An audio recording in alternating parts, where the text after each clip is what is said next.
Good morning. Welcome to Zen with a Smile. And a chuckle? Zen with a smile and a chuckle? How about that? Yeah. As you get deeper and deeper into your studies, something pretty surprising. The first thing I mentioned is that the questioning, the constant, uninterrupted flow of questions is what began this process for me. What the impetus, the motivation was looking for answers for questions.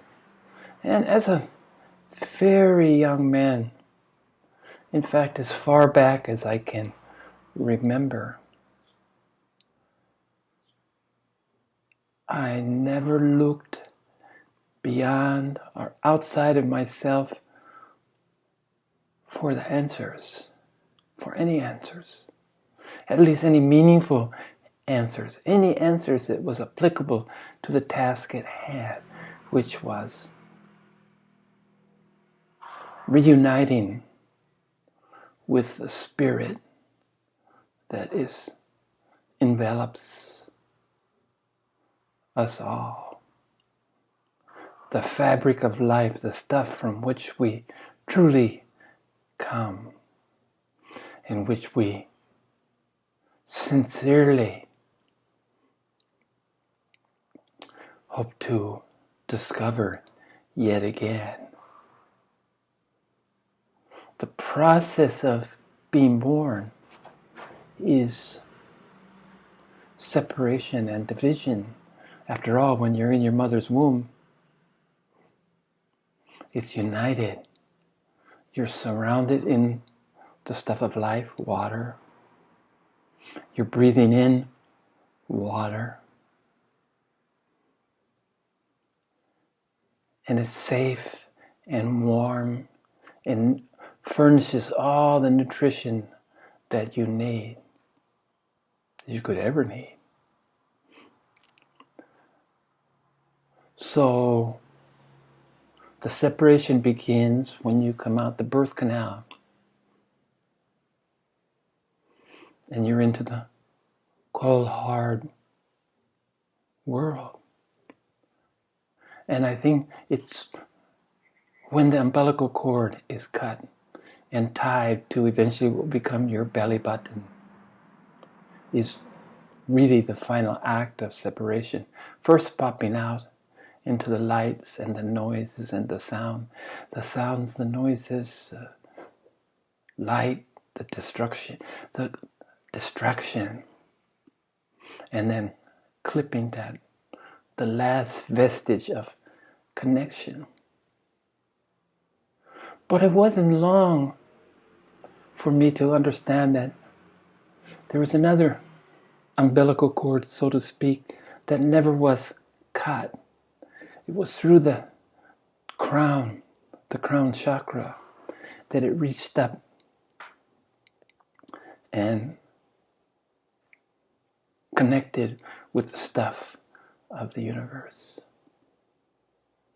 So the questions began as soon as I learned the words to frame them. I'm sure I was questioning before I even had language, because surely your mind is already active. So it stands to reason that formless questions without the confines and the constraints that learning a language, that encapsulating them in words, would more or less impede, or something to overcome and graduate into ignoring it. But the questions, the incessant questions, led me to examination of everything that came my way. My mother was into, in addition to revering a statue of Guan Yin with no understanding. It was gifted to her. She just felt some connection to Guan Yin, the goddess of mercy. But she was into theosophy, the kind of esoteric Western teaching. Annie Besant, several names stand out. So this was already not the traditional. She had already shed the mantle of traditional Christianity into which she was born.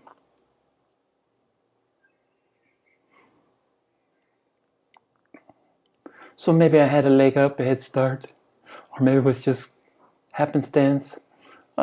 More likely it was karma, some kind of karmic connection, the law of action,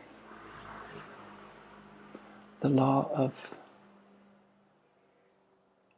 action and reaction, response to questioning. But anyway, be that as it may, I was always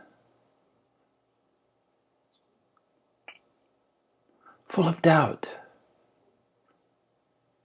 Perhaps looking back with 2020 hindsight, maybe one of my greatest assets was doubting everything, doubting authority, doubting culture, doubting my teachers, doubting even the books that I was exposed to.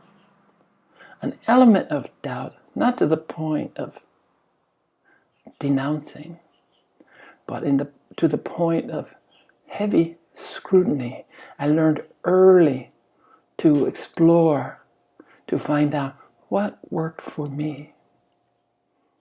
And unfortunately, or more likely, fortunately, there was never anyone outside of myself that I could look, especially as a youth, that I could look to for any answers to my questions. I knew that looking outwards was never going to lead me anywhere. It was only by going inwards. And these questions became the source of contemplation, rumination, reflection, sorting, filing, storing, which included finding the true use where my mind was most useful was in this process of gathering, sorting, gleaming knowledge from information, and meditating, reflecting, evaluating, panning for gold, looking for the nuggets of wisdom. And lo and behold, my instincts were correct. It was within that there was some soothing, at least, of the questioning process. Some kind of assurance or reassurance that there were no unanswerable questions. Through the process that I had developed, maybe the answers weren't always so obvious, but enough to soothe the source of the constant questioning.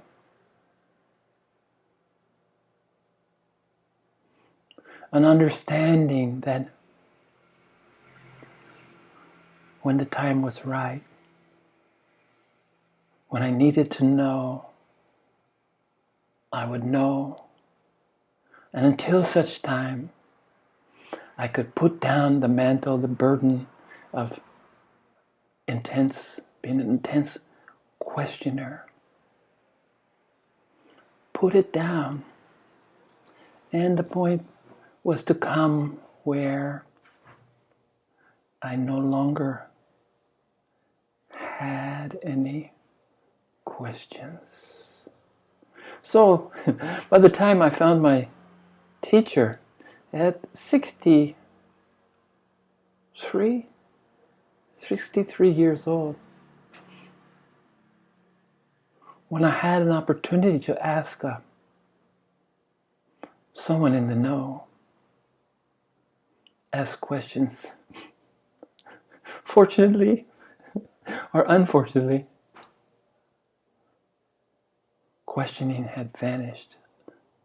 When he would ask me if I had any questions, which for some is an opportunity to share their insights. They don't really have any questions. It just provides an opportunity. You can see this in any question and answering, especially the academic world. Someone will have a point to pontificate. They'll have points that they want to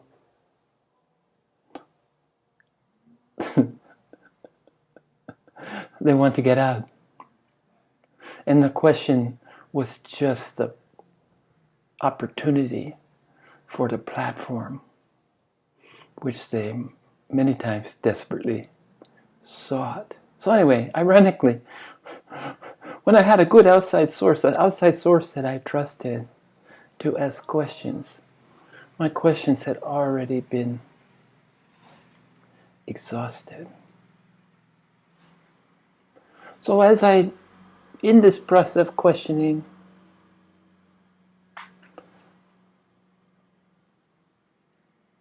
one thing became obvious,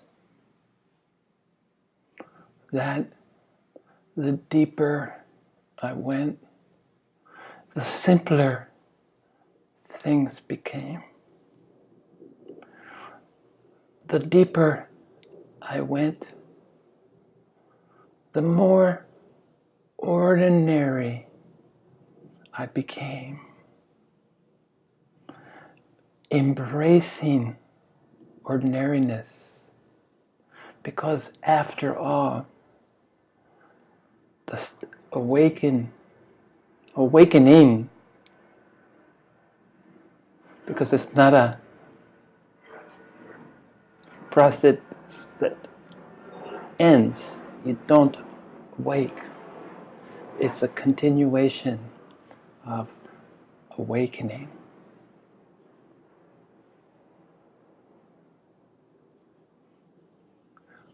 But what was laughingly obvious is that my whole life I had put some kind of pedestal, enlightened being, awakened being, a Buddha.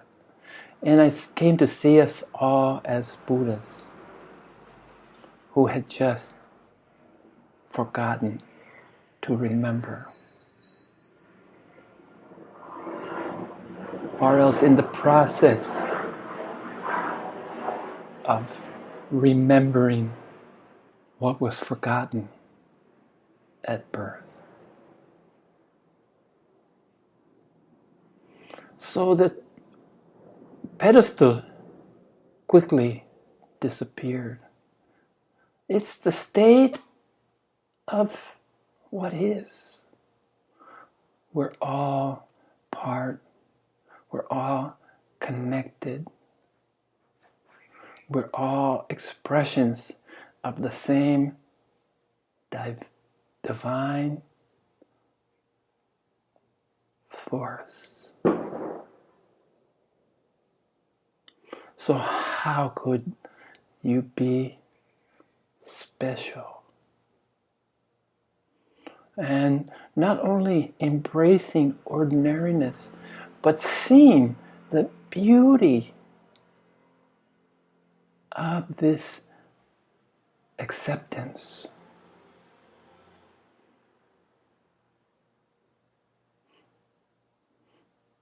We're all nobodies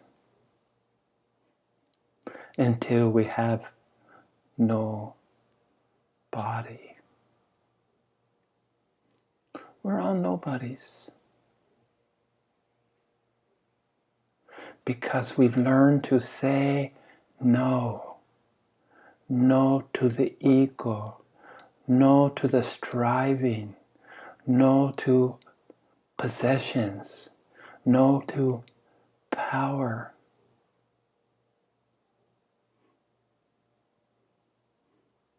We don't sell ourselves short any longer. Things are shed, like jealousy, like loneliness. How, after all, can you be alone when you're part of it all? And the all is part of you. The all becomes all of you through the awakening process. So this simplicity that I wanted to stress today. Somehow along the line I adopted that KISS. Keep it simple, stupid. And always not outer directed. I was the stupidest person that I knew when all was said and done.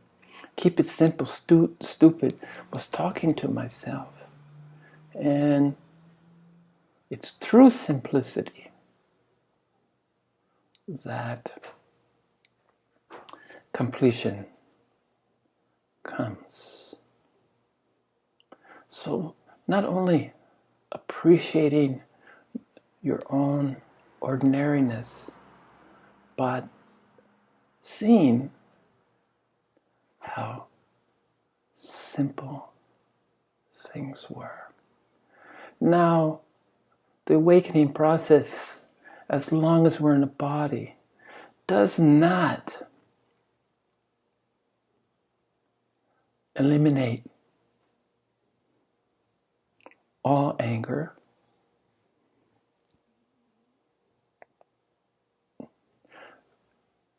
Anger seems to have a use. Anger without judgment. The use of anger might be very subtle, but the reason I'm suggesting, being so bold as to suggest that anger might be a legitimate part of us. It may have a purpose, a time and a place. It's anger without judgment. It's anger without seeking revenge. It's anger without expectations that the anger will change anything. It just seems to be an inherent part of being in a body.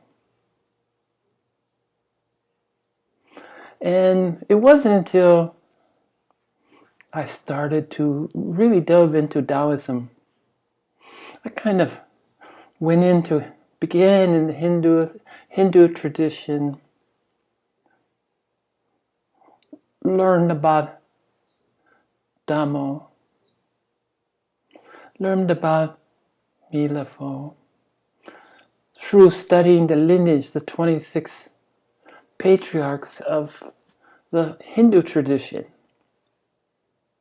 Bodhisattva, Bodhidharma, going to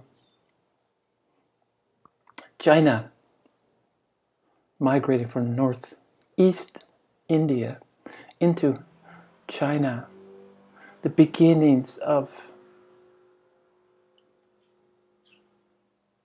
Buddhism, Zen Buddhism, Chan Buddhism.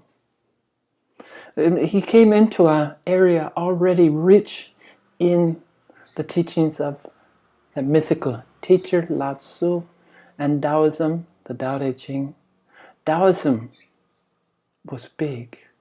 So this, you see the progression,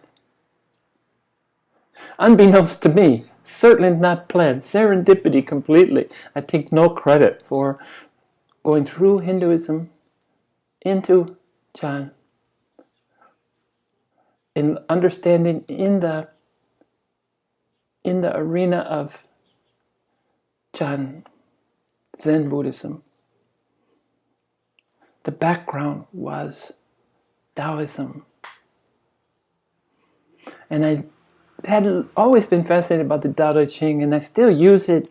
Normally I'd have it right here to show you my copy. I still keep it on the table where I sit most often and open it to a page and find exactly what I'm looking for at that particular moment on the page that I randomly, if there is such a thing as random, randomly picked. And it's always about water. I mean, that's the underlying. If I had to put Taoism in 2 words, it would be water. 3 words, be as water. But be water will do. Water gets turbulent, doesn't it? Water is forceful. Water arguably is the strongest element in the world. Water will wear down a solid marble mountain given time. Water is patient. Water can have many states, from a gaseous vapor to a solid or apparently solid ice, snow, rain. It comes in all different sizes, doesn't it? Brooks, streams, creeks, lakes, rivers, oceans, seas, oceans. But water can be very, very turbulent, much as the rapids in a river, fast moving, hitting obstacles, reacting to this obstacle. So too can anger. Still have a place in the life of the most sedate, introspective wanderer, sage that there is.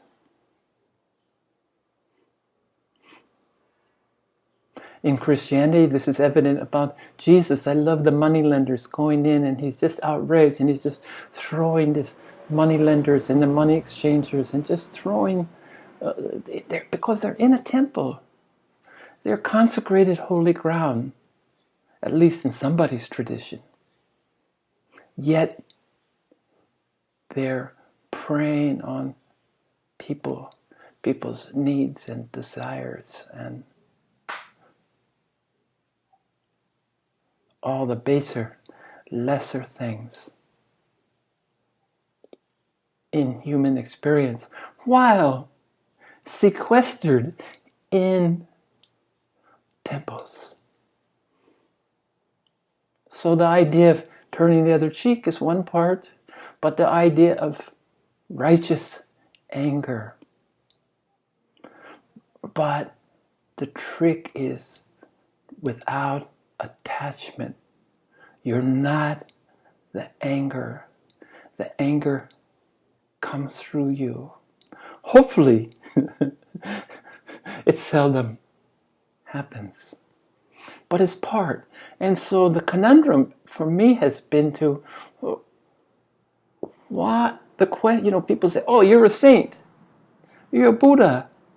You're awakened. So why would you have these kind of emotions? Why would you love, especially on a personal level?" Because I had mentioned that it seems to me that the spiritual people who used to be celibate, who used to be separated, who used to cloister in orders, wear a costume, are now finding their soulmate, balancing the true yin and yang, the negative and the positive, the female and the male, through union, which is yoga after all, through the yoga of relationships. And in these relationships, certainly there's a place for personal love, the love of another being. I know in my case, I'm fortunate enough to have my soulmate, and my love for her grows every day. So it's this union, this yoga of twin souls, where the Dharma will be coming from. It is currently, and it will continue to be even more so as I see things. But my experience is that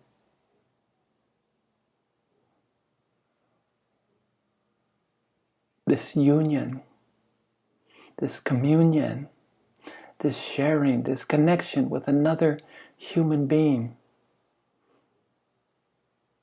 is divine.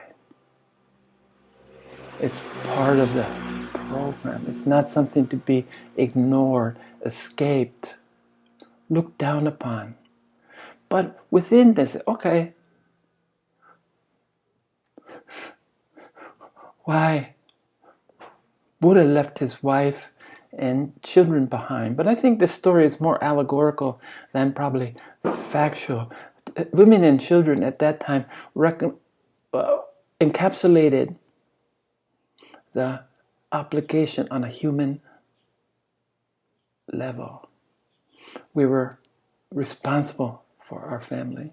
So you can say, I think that he denounced or he left the idea of being bound to anything or anyone, especially a man-made, man-created institution.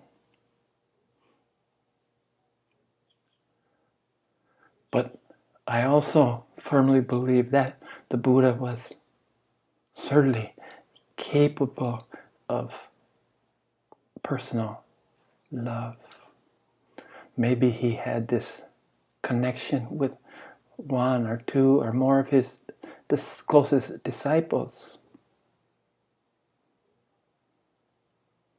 So here, in the spirit of simplicity, here is my latest version of inclusive teaching in 2 words. Be water. Of course, the Om, the sound of the universe, should be sufficient as this one simple sound reflects the complexity of all sound, of all human sound, of all terrestrial sound, of all celestial sound. But it's more of, even though we put it OM, we can write it. It really is so much larger than a word.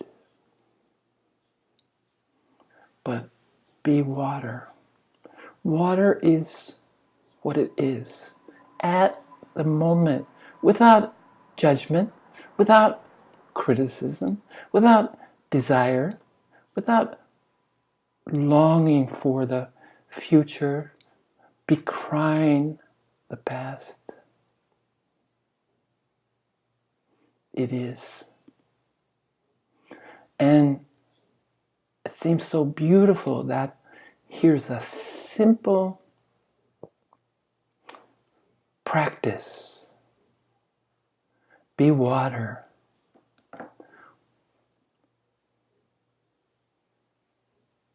Be in a state, be in the state that you are in that moment, knowing that change is inevitable. Still water reflects, right? But still water can also become stagnant. It's the motion, it's the life, it's the movement that makes water so dynamic. And within that still water is the essence of turbidity, of solidity. Ice is vapor, gaseous, steam. The water, as we find it, includes every state in its range of possibilities at that given moment. Fresh water, the salinity, the ocean water, the salinity, is the same water. Things are added to it or taken away. But its essence remains true and pure.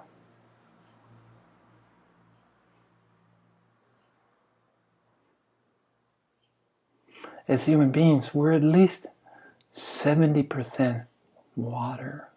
So celestial, the planets, the moon, starting with the moon, have an effect on us.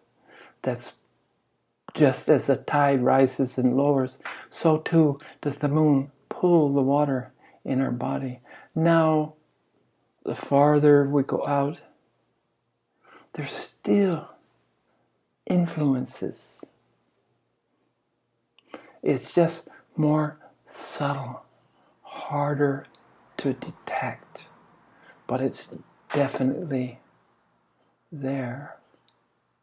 We affect everything, and everything affects us. That is the source of true connection.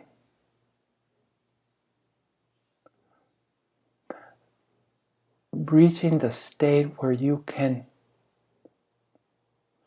truly grasp this is where the obligations of the perceived obligations of the past finally sets you free.